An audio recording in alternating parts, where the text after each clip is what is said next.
अनिल भैया हैं। ये तीन हमारे कई नीम के पत्थर हैं इसमें, आपने जिनको देखा है वो तो हरे भरे पेड़ हैं, जड़ हैं ये लोग। इन लोगों ने मुझे ध्यान सिखाया है।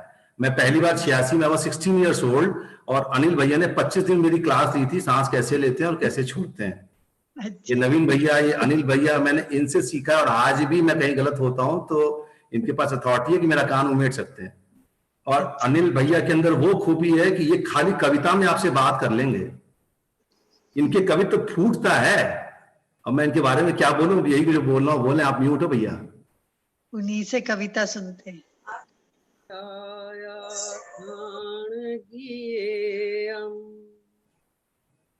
कम कलंक डहे नेच निरंजन नाणमय ते परमपणवेवी। जो ध्यान की अग्नि से कर्म कलंक को जलाकर नित्य निरंजन एवं ज्ञान में हो गए हैं, उन सिद्ध परमात्माओं को मेरा नमस्कार हो, नमस्कार हो, नमस्कार हो। प्रभु वंदन, गुरुवर को नमन, मंजू दीदी और आचार्य श्री के साथ सभी श्रोताओं का हार्दिक अभिनंदन। सरिता दीदी आज हमारे मध्य मौजूद हैं। वे सदैव आरोग्य भारती में हमारी प्रेरणा स्रोत रही हैं, उनको भी मैं नमन करता हूँ। और सर्वप्रथम आचार्य श्री ने जो हमें ध्यान सिखाया उसके लिए 4 पंक्तियां हैं कि तू लौटा ले अपने को अपने ही अंदर, तू लौटा ले अपने को अपने ही अंदर, वहीं पर है बंदे वो तेरा समंदर। तू लौटा ले अपने को अपने ही अंदर, वहीं पर है बंदे वो तेरा समंदर। वहीं पर मिलेंगे वो हीरे वो मोती, वहीं पर मिलेंगे वो हीरे वो मोती, वो रत्न त्रय के कमल वहीं पर खिलेंगे। है तेरा खजाना तो तेरे ही अंदर, तू लौटा ले अपने को अपने ही अंदर, तू लौटा ले अपने को अपने ही अंदर। हमने इन 5 दिवसों में क्या पाया, यह अनुभव गम्य हमें स्वयं ही हो सकता है, क्योंकि यह बहती धारा जो हमारे द्वार पर आ गई है। कहते हैं कि निमित्त अगर द्वार पर भी आ जाए और उपादान में अगर श्रद्धा और विश्वास नहीं हो तो पात्र खाली का खाली रह जाता है। ऐसी निर्मल धारा जो भक्तामर स्तोत्र की अमानतुंगाचार्य जी से उस धारा पर प्रारंभ हुई और आज इतने वर्षों पश्चात भी यह धारा अविरल रूप से बहती हुई हम तक पहुंची है, और इसकी निमित्त बनी है मंजू दीदी। और ध्यान जो हमने सीखा इतने सरल तरीके से, इसके निमित्त बने हैं आचार्य धर्मेंद्र जी। वास्तव में श्री भक्तामर स्तोत्र के बारे में जो कुछ हम जान रहे हैं, एक संस्मरण सुनाऊंगा मैं आपको। इसलिए मैं पहले यह बताऊं कि भक्तामर सिर्फ भक्त और भगवान के मध्य उद्घाटित स्तोत्र है, कहीं कोई लेखन नहीं, सिर्फ एक भक्त की भगवान के प्रति भक्ति फूटी और यह 48 काव्य स्फुटित हो गए। आचार्य मानतुंगाचार्य जी ने जब यह शब्द गूंथे तो इसकी प्रत्येक पंक्ति में 14 अक्षर हुए, जिन्हें हम 14 गुणस्थानों का प्रतीक मान सकते हैं। प्रत्येक श्लोक में 4 पंक्तियां जो हमारे अनंत चतुष्टय को दर्शाती है, और यह वसंत तिलका छंद के अंदर, जिसे हम कहते हैं कि बसंत के पूर्व जैसे समस्त पेड़ अपनी पत्तियां गिरा देते हैं, ठीक इसी प्रकार से यह स्तोत्र जब हम इसका पाठ करते हैं तो हमारे तन के रोग स्वयं झरने लगते हैं, हमारे मन के कलुषित विचार स्वयं झरने लगते हैं, और हमारे चेतन पर जो अनुबंध आ रहे हैं, जो बंद रखे हुए हैं, वे स्वयं ही जर्जरित होकर क्षय को प्राप्त होने लगते हैं। इस प्रकार जो ये पंक्तियां जब हमने पढ़ी और जब यह भक्तामर स्तोत्र चालू हुआ तो आरोग्य भारती में जुलाई 2008 से लेके और दिसंबर 2009 1.5 वर्ष तक कंटिन्यू एक एक श्लोक पर हम, चूंकि वहां खरल के साथ साथ इस भक्तामर स्तोत्र का पाठ करते थे और दवाइयां बनती रहती थी और वहां पर अर्चा और चर्चा दोनों प्रारंभ हुई, और 1.5 वर्ष तक एक प्रायोगिक कक्ष की तरह वह भक्तामर स्तोत्र हमने पाया। और पूजनीय पापा साहब के सानिध्य में हमने ये जाना कि अगर हम सरसों को सामने रख के अगर भक्तामर स्तोत्र करते हैं तो उससे क्या उपलब्धि होती है, छोटी राई सफेद राई को हम अगर करके करते हैं तो उससे क्या उपलब्धि होती है, और अगर हम मूंग को रख के करते हैं तो क्या उपलब्धि होती है, अगर हम पूर्व दिशा में मुंह रखकर करते हैं तो क्या उपलब्धि होती है, और उत्तर दिशा में रखकर करते हैं तो क्या उपलब्धि होती है। ऐसे अनेक प्रायोगिक हमने 1.5 वर्ष तक किए, और 1.5 वर्ष पश्चात ऋषभ निर्वाणोत्सव पर एक लीफलेट निकाला, मंगल प्राभृत पावन प्राभृत शब्द करके, जिसमें भक्तामृत स्तोत्र के बारे में यह सारे प्रायोगिक अनुभव दिए गए। और इसे प्राभृत नाम पूजनीय पापा साहब ने इसलिए दिया कि प्राभृत का अर्थ होता है कि संसार ये नहीं देखता कि आपने उससे क्या लिया, लेकिन जो कुछ भी आपने उससे लिया, जो कुछ भी आपने देव शास्त्र गुरु से ग्रहण किया, उसे आपने गुणागुणित करके वापस कितना लौटाया, सबसे महत्वपूर्ण बात यह है।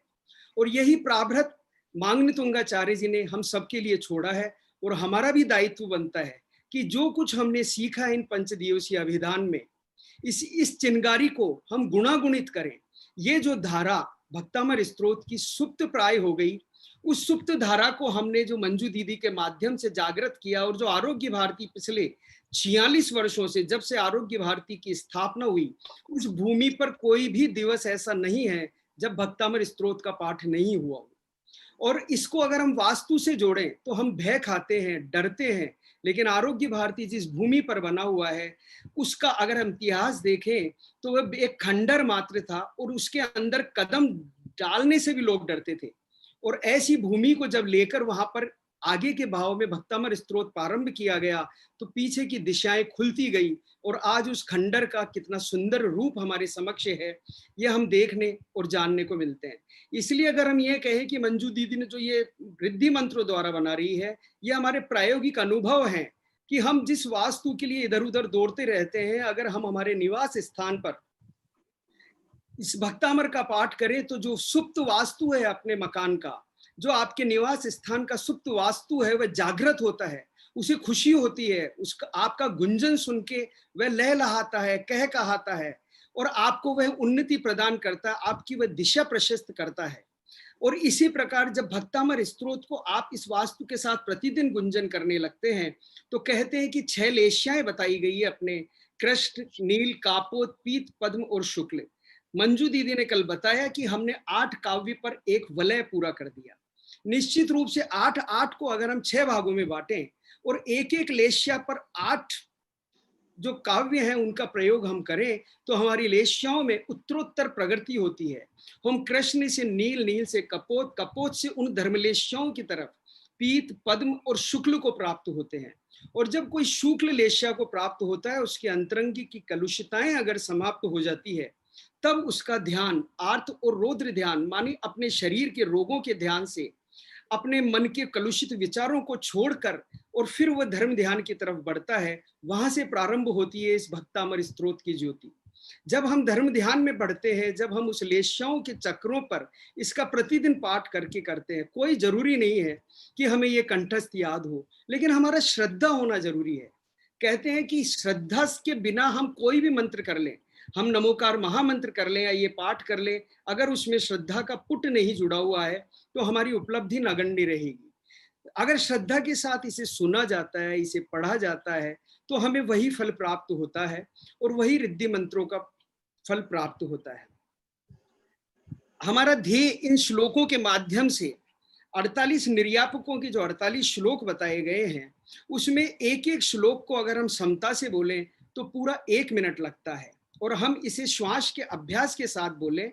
एक एक श्लोक को तो कहा गया है कि 48 मिनट में ये पूरे 48 श्लोक प्राप्त होते हैं, और एक अंतर मुहूर्त का समय जो बताया गया है वो हमारे पास लगभग इतना ही है। और एक अंतर मुहूर्त में अगर कोई व्यक्ति एक ही साधना करता है, एक ही ओर ध्यान लगाता है, तो एक समय ऐसा आता है जब वह ध्यान मग्न हो जाता है, उस ध्यान को प्राप्त हो जाता है। और जब उस ध्यान को प्राप्त हो जाता है तो जिस श्लोक के अंदर हमने उस ध्यान की प्राप्ति की, वही श्लोक हमारा इष्ट श्लोक है।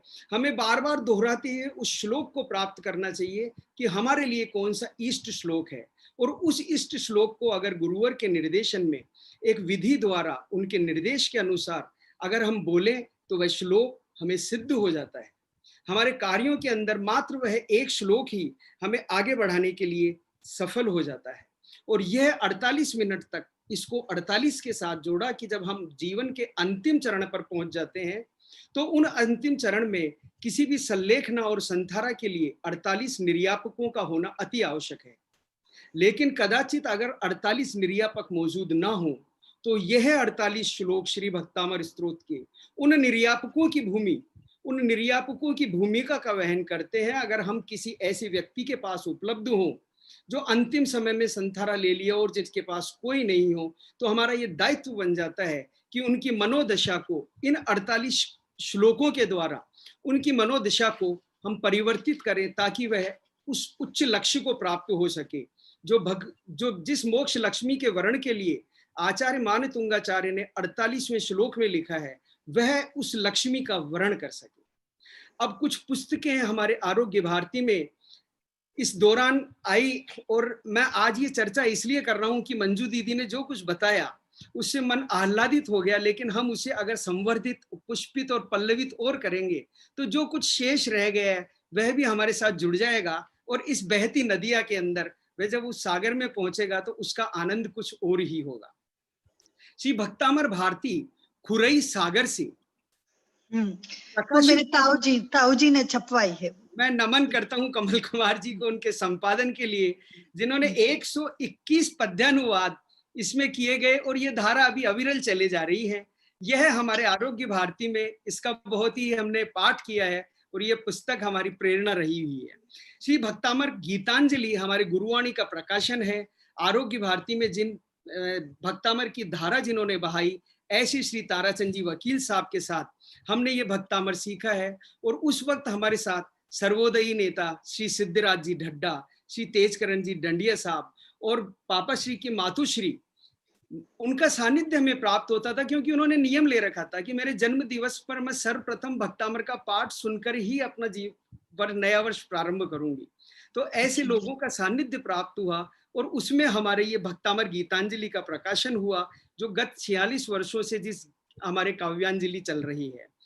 और मधुर भक्ति की कुसुमांजलि एक यहाँ पर बोलना चाहूंगा, कुसुम जी शाह हमारे जयपुर में जिन्होंने सबसे पहले नृत्य नाटिका प्रस्तुत की, हम उनसे मिलने गए। सौभाग्य था कि मैं भी पूजनीय पापा साहब के साथ था। उनका बहुत ही असाध्य बीमारी हो गई, वो पलंग पर लेटी हुई, जाके उन्होंने झुक के और पापा साहब के चरण छूने की कोशिश की। बोली वैद्यराज मुझे खड़ा कर दीजिए। पापा साहब ने बड़े समता भाव से उनके पास बैठ के पहले चर्चा की, फिर खड़े होके बोले आखिर ये तो बताइए कि आप खड़ा होके क्या करना चाहती हैं। बोलिए मैं भगवान की भक्ति में नृत्य करना चाहती हूँ भक्तामर पर, ये यही अभिलाषा है। और वह हमारी प्रेरणा स्त्रोत बनी। और उसके बाद वैयावृत्ति समिति ने उस कुसुमांजलि का एक प्रकाशन कराया गया जो उन कुसुम जी शाह ने गद्यांजलि की थी। और यही धारा बह चली कि इस आरोग्य भारती की पावन धारा से जो बहरी, जब जेएसडी हेरिटेज सिटी की स्थापना हुई तो ये भावना हुई कि प्रत्येक अलग अलग जिनालयों के अंदर इस भक्तामर का पाठ किया जाए। और उदयपुर में जब जेएसडी नॉर्दर्न रीजन का बहुत बड़ा कार्यक्रम हुआ, आज जो कार्यक्रम महेंद्र जी गिरधरवाल जी के प्रयास से हो रहा है, इतना बड़ा चीकू जी शाह, शैलेंद्र जी शाह के प्रयास से हो रहा है, ऐसा ही एक बहुत विशाल कार्यक्रम हुआ। और मुझे ये जानकर बड़ा ताज्जुब हुआ कि जब हम स्टेज से उतरे तो वहां कम से कम 20% लोग ऐसे थे जिनको ये पता ही नहीं था कि श्री भक्तामर स्तोत्र अपना स्तोत्र है और ऐसा भी कोई स्तोत्र है। जब वो बच्चियां नृत्य करके स्टेज से नीचे उतरी तो भीड़ के बहुत से लोग उनके चरण छूने के लिए आगे बढ़े और उन छोटी छोटी बच्चियों के पैर छूने को उद्यत हुए। मुझे बड़ी सहसा विश्वास नहीं हुआ कि इस भक्तामर स्तोत्र की इतनी महिमा है कि जो पहली बार सुनता है वह भी उसका चित्त इतना उससे निर्मल हो जाता है कि वह उसके बोलने वाले को, उसके ध्यान करने वाले के प्रति बड़ा आकृष्ट हो जाता है। जो प्रयोग किए गए उनमें हमने यह भी जाना कि कृष्ण पक्ष में, शुक्ल पक्ष में करने से क्या होता है, युग्म रूप से करने में अगर पति पत्नी, पुत्र पिता अगर साथ करते हैं तो उसके क्या प्रभाव दृष्टिगोचर होते हैं, और अगर सामूहिक रूप से इस भक्तामर स्तोत्र को किया जाए तो आरोग्य भारती में अलग अलग रागों पर हमारे श्री कविता जी मेहता और अक्षय जी सेठी अलग अलग रागों पर अलग अलग रोज, रविवार को अलग, शनिवार को अलग, हमारे सुनीता जी बूरड़ अलग राग के अंदर उन भक्तामर स्तोत्र की वो देती रही हैं, प्रस्तुति देती रही हैं। और आज आपका जो ये मंत्रों का और जो विश्वास, अगाध श्रद्धा मंजू दीदी का देखा, उससे ये सारी पल्लवित हो गई कि जिस धारा पर हम चल रहे हैं वो शायद सब हम उसी धारा से आचार्य मानतुंग की धारा जो चल रही है उसमें हम समाहित हुए जा रहे हैं। और हम सबका ये दायित्व बनता है कि चाहे हम नाद करें, चाहे गुंजन करें, अपने इस शरीर रूपी यंत्र में, इस भक्तामर रूपी मंत्र से अपने उस तंत्र तंत्रिकाओं को, जिसके माध्यम से हम हीलिंग देने की बात करते हैं, उन तंत्रिकाओं को जागृत करें। और वे तंत्रिकाएं अगर जागृत हो जाए तो फिर हम उस हीलिंग के काम जिसके लिए हम कह रहे हैं, उसके लिए हम केवल भावना भी अगर भाएं तो वह व्यक्ति निश्चित रूप से तन से भी स्वस्थ होगा। और कोई ऐसी असाध्य बीमारी है जो पूर्व अनुबंधित है तो उसे सहने की शक्ति उसमें आएगी। वो रोग भगाने के लिए ही उद्यत नहीं होगा, वरन उसमें भी उसे आनंद आने लग जाए कि हाँ, ये रोग तो मेरे साथ सदैव रहेगा, लेकिन फिर भी मुझे इसमें सहने की शक्ति आए। और वह उसमें भी अगर हम उसे धर्म मार्ग में जोड़ने के अंदर अगर प्रयास में सफल हो जाते हैं तो वह हमारी ही सफलता का प्रतीक है। और इसी का परिणाम है, एक बात बताते थे गुरुवर कि ये धारा छोटे दीवान जी के मंदिर में एक छोटा सा पर्दा लगा हुआ रहता था और इधर महिलाएं और इधर पुरुष प्रातः ब्रह्म मुहूर्त में 5:30 बजे भक्तामर का पाठ किया करते थे। और इतना सहस्वर वो पाठ किया करते थे कि उस रास्ते से बाहर से जो भी व्यक्ति जाता था वो सहसा रुक जाता था। और जो इतर जात के भी लोग होते थे वो उस गोखे पर बैठकर जब तक उस भक्तामर स्तोत्र का पूर्ण समापन नहीं हो जाता तब तक वो नहीं छोड़ते थे। भक्तामर स्तोत्र की महिमा को मैं शब्दों में बहुत बांध नहीं पाऊंगा क्योंकि मंजू दीदी यहाँ बैठी है, वो इसकी बहुत बड़ी वो है, तो वो शब्द कम ही रहेंगे। अब मैं अपने को विराम देने के पहले कुछ पंक्तियां बोलकर किस श्लोक का गुणगान करूं, किस मंत्र को अंतर ध्याऊं, किस श्लोक का गुणगान करूं, किस श्लोक को अंतर ध्याऊं। और अक्षर एक एक गूंथा भक्ति से, अक्षर एक एक गूंथा भक्ति से उन्मान तुंग की कथा सुनाऊं। स्थान धार से बहती धारा, स्थान धार से बहती धारा आचार्य मान तुंग से निसृत है। और भक्त और भगवान के मध्य उद्घाटित यह बहुश्रुत है। भक्त और भगवान के मध्य उद्घाटित यह बहुश्रुत है। और 8 श्लोक विनय सिखाएं, 8 श्लोक विनय सिखाएं, 8 करें प्रभु का गुणगान। 8 श्लोक विनय सिखाएं, 8 करें प्रभु का गुणगान। और 8 बताएं प्रभु की महिमा, तुभ्यम नमः से दर्श महान। 8 बताएं प्रभु की महिमा और तुभ्यम नमः से दर्श महान। और 8 प्रातिहार 8 में गाओ, अष्ट प्रातिहार 8 में गाओ, 8 करे सब भय को दूर। अष्ट प्रातिहार 8 में ध्याओ और 8 करे सब भय को दूर। और धन ज्ञान मोक्ष लक्ष्मी वर्ण करें, जग में कहलाते वे वीर शूर। ऐसी धारा के संवाहक बन, ऐसी धारा के संवाहक बन, हम सब भी तो लाभ उठाएं। ऐसी धारा के संवाहक बन, हम सब भी तो लाभ उठाएं। और नित्य प्रति पाठ करेंगे हम सब, ऐसा भाव हृदय में लाएं। हम सब नित्य प्रति पाठ करेंगे, ऐसा भाव हृदय में लाएं। श्रीमान तुंग को नमन करें, श्रीमान तुंग को नमन करें, गुरु चरणों में शीश नमाएं। और मंजू दीदी आचार्य के इस उपकार को हम सभी कभी न भूलने पाए। जिन धर्म का परचम फहराएं, जिन धर्म का परचम फहराएं, जिन धर्म का परचम फहराएं। धन्यवाद समय देने के लिए। आदरणीय अनिल भैया को बारंबार नमन। पूरे भक्तामृत की धारा आपने समेट दी 50 साल से लेकर के अब तक की।